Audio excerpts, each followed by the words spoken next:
$1.5 trillion. That's how much the U.S. restaurant and food service industry is expected to bring in during 2026. Which sounds fantastic, honestly. Read that number by itself, and you'd think America's restaurants were doing just fine. Maybe even well enough to charge $19 for a burger and call it casual dining. The problem is that giant sales number doesn't mean restaurants are actually doing well. The National Restaurant Association found that 42% of operators said they weren't profitable in 2025. Black Box Intelligence estimated that 9% of full-service restaurant units were at risk of closure in 2026, and it reported that same-store traffic fell 2.3% in March, the eighth straight month of negative traffic growth. Meanwhile, 37% of Americans said they were dining out less often than a year earlier. People didn't suddenly stop liking pizza, pancakes, wings, burgers, or barbecue. They just stopped saying yes automatically. Menus got pricier, visits got easier to skip, and even familiar chains started facing a much less comfortable question. Is this actually worth the bill? In this top 10, we're counting down the restaurant chains going bankrupt, closing stores, or suddenly looking much emptier in 2026. And before we start, subscribe for more breakdowns of the brands and industries reshaping how Americans spend, eat, and live. Number 10. Denny. For decades, Denny's was the place you didn't have to plan around. It was there after a late shift, after a concert, after a long drive, after everything else had shut down. It was pancakes at an odd hour, coffee that kept coming, booths filled with families, truckers, students, and people who simply wanted somewhere open. Denny's was never trying to be fashionable. Its appeal was simple. People knew exactly what they were getting, and for a long time that dependability worked. But recognition alone doesn't keep every location profitable. Denny's announced in late 2024 that it would close about 150 underperforming locations by the end of 2025, roughly 10% of its system at the time. The company said many of the targeted stores were older, weaker locations, and the goal was to stop carrying restaurants that no longer made enough economic sense. This wasn't bankruptcy. It was a colder, more practical decision. Some stores were no longer worth keeping open. A diner chain like Denny's carries costs that are easy to miss when you're only looking at the menu: long operating hours, labor during slow shifts, utilities, rent, and older stores that need constant upkeep. The old all-day, all-night promise looks charming when traffic is steady. It looks expensive when fewer people come through the door. Denny's didn't suddenly become unfamiliar. The routine that kept some of those stores busy simply got weaker. A casual breakfast out, a late-night plate after work, a simple sit-down meal that used to feel automatic. Those visits now face the same question as everything else. Is it worth spending on today? Denny's isn't the loudest collapse in this video, but it makes the larger problem easier to see. When a chain built around always being there starts deciding that some doors are no longer worth keeping open, the old American diner routine is already weakening. Number 9. Cracker Barrel is where the story starts looking less like store cleanup and more like empty seats. Instead of late-night coffee and highway pancakes, Cracker Barrel built its identity around rocking chairs, country stores, wooden signs, biscuits, road trips, and the comfort of knowing exactly what kind of meal you were about to get. For a long time, Cracker Barrel occupied a very specific corner of American dining. It wasn't just lunch or dinner. It was a road trip stop that had become a ritual, a place that turned "we need food" into something a little slower and more familiar. So when the 2026 numbers came out, they hit harder than a routine bad quarter. In its fiscal second quarter of 2026, Cracker Barrel reported revenue of $874.8 million, down 7.9% from the same period a year earlier. Comparable restaurant sales fell 7.1%. But the uglier figure was traffic. Guest counts dropped 10.1%. When a chain built on repeat habits starts losing that many visits, the financial damage shows up quickly. Net income fell from $22.2 million in the prior year quarter to just $1.3 million. Cracker Barrel was still famous and still open for business, but the economics underneath that familiarity had weakened sharply. Yes, the branding controversy created plenty of distraction around the company. But it doesn't explain away a traffic decline of more than 10%. A traffic drop that steep can't be brushed off as a logo debate. It speaks to a customer who's visiting less often, skipping a stop that used to be easy to justify, or deciding that a sit-down comfort meal isn't an automatic expense anymore. Cracker Barrel shows how much can go wrong before a chain ever reaches the point of mass closures. A chain can remain visible, remain famous, and still feel emptier in the places that count. Sometimes the warning sign isn't a bankruptcy filing. It's the table that used to be occupied and now sits open through lunch. Number 8. Noodles Company. Noodles Company is trapped in one of the hardest spots in restaurants right now. It isn't quite fast food, and it isn't full-service dining either. It lives in that fast casual middle where customers are supposed to pay a little more for something that feels fresher, more customizable, maybe a bit more worth making the trip. And in 2026, that middle lane is getting squeezed from both directions. In 2025, Noodles Company closed 33 company-owned restaurants and 9 franchised locations. Then, for 2026, it said it expected to close another 30 to 35 company-operated units. A brand doesn't have to be in free fall across every metric before weak locations get cut. Noodles is a good example of how quickly underperforming stores lose patience in this market. The problem with fast casual is that customers compare it from both sides. If they want something cheap, fast food is often cheaper. If they want an actual meal out, a counter-service bowl or pasta plate can start feeling less special than the price suggests. And if they're trying to save money, cooking at home suddenly enters the competition. That leaves chains like Noodles with very little room to be merely fine. The food has to be convenient enough, satisfying enough, and priced well enough to justify the visit. A location that's merely okay has a much harder time earning rent in 2026. Noodles isn't vanishing, but it is cutting away the locations where the numbers no longer justify staying open. The sign can stay up and the menu can stay familiar, but if customers don't come often enough, average becomes expensive. Number 7. Hooters. Hooters had something struggling restaurant chains usually envy. Everybody knew the name. The concept needed no introduction, and the brand certainly didn't suffer from obscurity.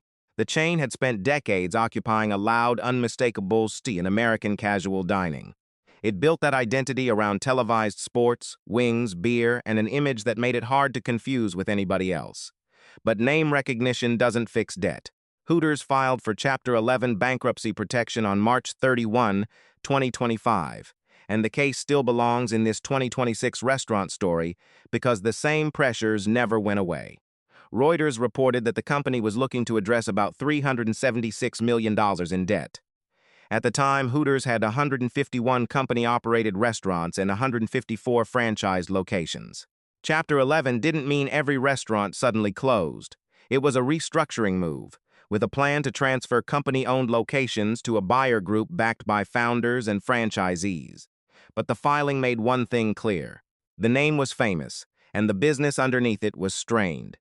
Coverage of the filing pointed to inflation, higher labor costs, higher food costs, and weaker discretionary spending, the same mix now squeezing chains across this countdown. And those pressures land differently on a concept that depends on people choosing to go out, sit down, order drinks, stay a while, and decide that the experience is worth paying for. In this market, getting people to choose a full casual dining outing is simply harder than it used to be. Hooters didn't fail because nobody had heard of it. It ran into trouble because recognition doesn't guarantee relevance, and relevance doesn't guarantee that the unit economics still work. A chain can live vividly in the culture while customers become less willing to make it part of their week. A famous name can live in people's memory and still fail to fill the dining room. Number 6. Jack in the Box fast food used to be escape hatch. If sit-down dining felt expensive, you hit the drive-thru. If groceries required too much planning, there was always a combo meal. Quick, familiar, reasonably cheap, that was the deal. Jack in the Box makes one thing clear: even the drive-thru is no longer automatically winning the value argument. In 2025, the company launched a turnaround plan called Jack on Track, which included closing 150 to 200 underperforming restaurants. It said 80 to 120 of those closures were expected by the end of 2025, with the rest extending beyond that timetable. Jack in the Box wasn't in bankruptcy. It was cutting stores where the numbers no longer justified keeping them open. Then the 2026 sales numbers arrived, and the weakness became much harder to shrug off. In fiscal Q2 2026, Jack in the Box reported same-store sales down 3.8%. More revealing than the headline decline was what drove it. The company said the weakness came primarily from lower transactions, with price increases only partially offsetting the drop. That sounds like finance language, but the meaning is simple. Fewer people were making purchases. The check could rise a little, but the visit count was moving the wrong way. And for fast food, that's a serious warning. These chains depend on small habits that happen without much debate. The routine lunch, the late-night impulse, the stop you make because cooking feels like too much work. Once customers start debating it, the business gets harder. Limited service meals were still getting more expensive in 2026. The BLS said prices for that category were up 3.2% year over year in April. A 3.2% increase doesn't sound huge by itself, but after years of higher food costs and tighter household budgets, even another price bump gives customers one more reason to hesitate. Jack in the Box takes the restaurant pressure straight to the drive-through lane. Average ticket can hide a problem for a while. Fewer transactions can't hide forever. Number 5. Wendy, the square burgers, the Frosty, the red-haired mascot. Wendy's has been part of American fast food culture for generations. It sits in a category that should, in theory, catch budget-conscious customers when everything else feels too expensive. Yet in Q1 2026, Wendy's reported U.S. same-restaurant sales down 7.8%. U.S. System-wide sales fell 7.3%. Those are severe declines for a chain of that size, and those declines arrived alongside a major wave of planned U.S. closures. AP reported that Wendy's planned to close 5% to 6% of its U.S. restaurants in the first half of 2026, equal to roughly 298 to 358 locations. The company had already closed 28 stores in the fourth quarter of 2025. Wendy's remains huge, but brands in truly comfortable shape don't usually prepare to close hundreds of weak restaurants. That happens when too many parts of the system are no longer giving enough back. Wendy's also acknowledged a problem that hits directly at the center of this video: value. CEO Ken Cook said the company had leaned too heavily on limited-time promotions and needed to sharpen everyday value. The chain was saying, in plain English, that value had slipped. Customers don't want to be dazzled by a rotating menu if the regular visit no longer feels like a fair trade. The old promise of fast food wasn't just speed, it was ease. You knew what you were getting, and the price rarely became the main event. In 2026, that easy math is gone. Customers are comparing more carefully, hunting for deals, skipping add-ons, and waiting longer between visits. At Wendy's, the value problem is no longer hard to see. When a national burger chain posts a drop like that in its home market and starts closing hundreds of underperforming restaurants, the customer has changed in a way brands can't shrug off. Even Wendy's has to earn the word value again. Number 4. Papa John's. If this were only a story about Americans avoiding dining rooms, pizza delivery would seem safer. Delivery avoids the host stand, the server, and the full sit-down outing. The food goes straight to the customer. In theory, that should help. Papa John's complicates that idea very quickly. In Q1 2026, the company reported North America down 6.4%. Domestic company-owned comps fell 5.2%. North America franchise comps declined 6.7%. Global system-wide sales came in at $1.2 billion, down 3%. So this wasn't only about people skipping sit-down meals, even delivery pizza was taking hits. The value test now follows the food all the way to the front door. Papa John's also laid out a major closure plan. The company said it expected to close roughly 300 underperforming North American restaurants by the end of 2027, with about 200 of those closures expected in 2026. Pizza used to have a special cushion. It felt shareable, familiar, and often more economical than individual meals. But delivery fees, menu inflation, tougher promotions across the category, and customers increasingly comparing restaurant food with groceries and home options have narrowed that cushion. A family that once ordered automatically on Friday may now ask whether the tab still feels worth it. A single customer might look at the final checkout screen and close the app. With Papa John's, the pressure follows customers all the way home. Americans aren't simply staying away from restaurant tables. They're auditing food spending everywhere. The value question doesn't stop at the restaurant door. It rides home inside the pizza box. Number 3. Pizza Hut carries more memory than most restaurant brands ever will. For a lot of Americans, it's red plastic cups, book-it birthday dinners, pan pizza pulled from a hot black dish, and the feeling that pizza night was an actual event. That memory is real. It also doesn't pay rent. Yum! Brands said Pizza Hut expected to close about 250 underperforming U.S. stores in the first half of 2026. And the closure plan was only part of the story. Yum was also putting Pizza Hut through a strategic review. Industry reporting said a possible sale had been among the ideas considered, although no final decision had been made. Strategic review doesn't automatically mean the brand is being sold. It means the parent company is looking hard at what the business should be from here.